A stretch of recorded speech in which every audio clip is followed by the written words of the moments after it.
Hello everybody, good afternoon. Welcome to Red's Rant. Today I'm going to talk about a few things, probably a little more. First thing I want to talk about is A&E. When all this hysteria over the police started, A&E canceled Live PD. And the price tag for that is losing 49% of their viewership. See, most Americans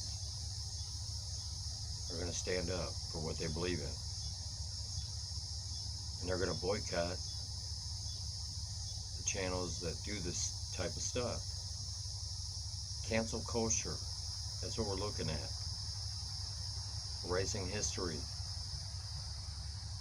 Anything attached to the police we can't have. They cancel cops. They cancel Live PD. For what?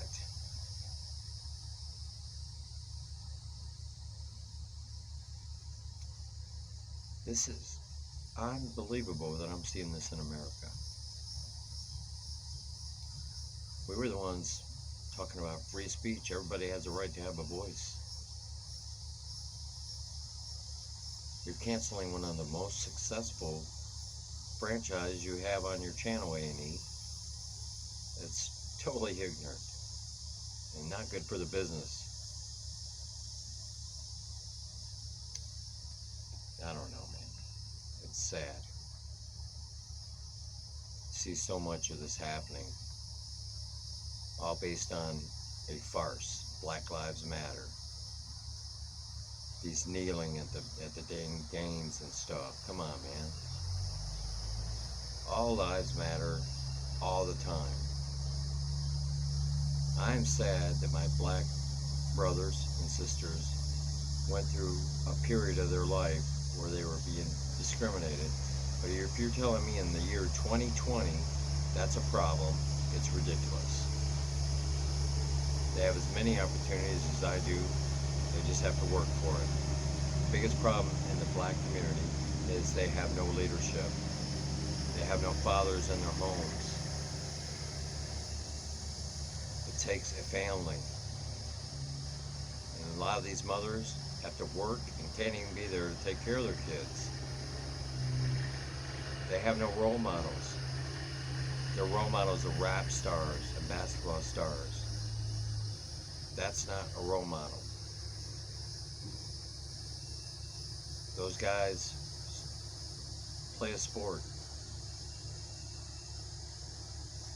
The rap guys talk about raping women.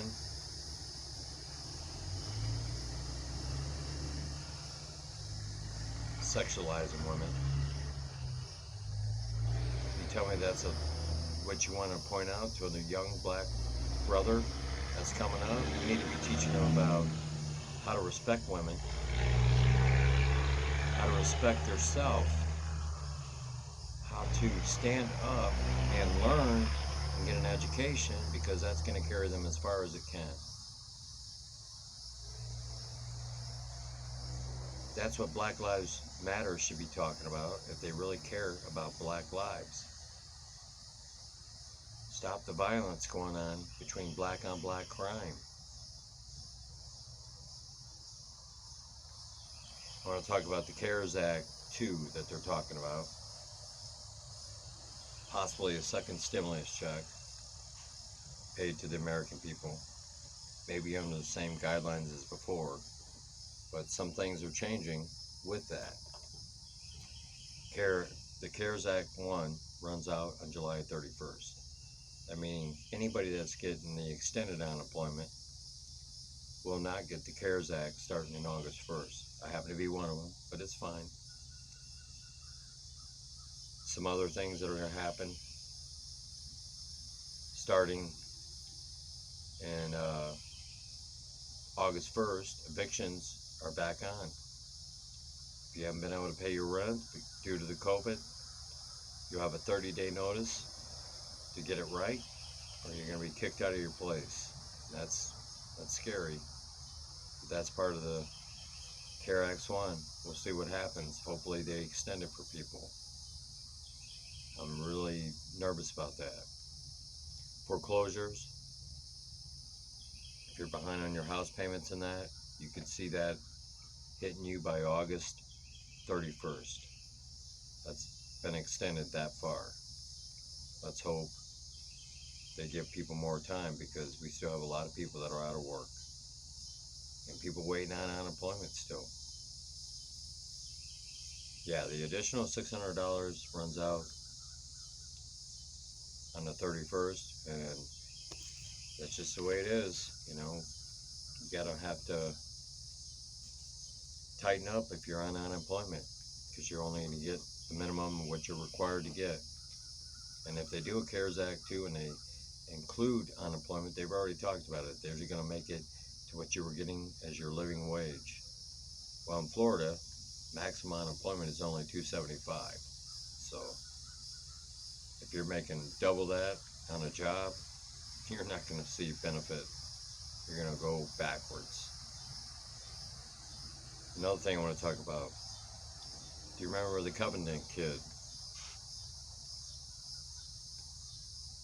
The guy that had the kids that came from the Covington school were out and about and got involved in some kind of protest in a positive way, but an Indian comes up to one of the kids, Nicholas Sandman, and he's beating his drum right in his face. He's just getting his face, and the kid just keeps his composure, smiling. Well, the narrative being pushed was he was some kind of racist kid and that. Well, now CNN and the Washington Post have already had to pony up, over $250 million to that kid. This kid is going to be rich for the rest of his life. All because they were trying to push a narrative that wasn't true. Last thing I want to talk about COVID-19. Shaming people that won't wear a mask is not helping. I've said all along, I'm not a fan of it. I'm not a fan of wearing the mask, but I wear it because I'm trying to be respectful to people around me. But if there are people around you that don't want to wear it, you shaming them isn't going to make it any better. It's going to make it worse. Fact is, they're probably more safe than you are, because our carbon monoxide levels go down when we're wearing the mask, which is more of a health effect than what the mask can do for us in general. And I've said, nurses have told me they don't provide the protection that the people are saying they do. Even Dr. Fauci was at the baseball game the other night, and he wasn't even wearing it. And he's the biggest one, preaching to us to wear them. Think about that.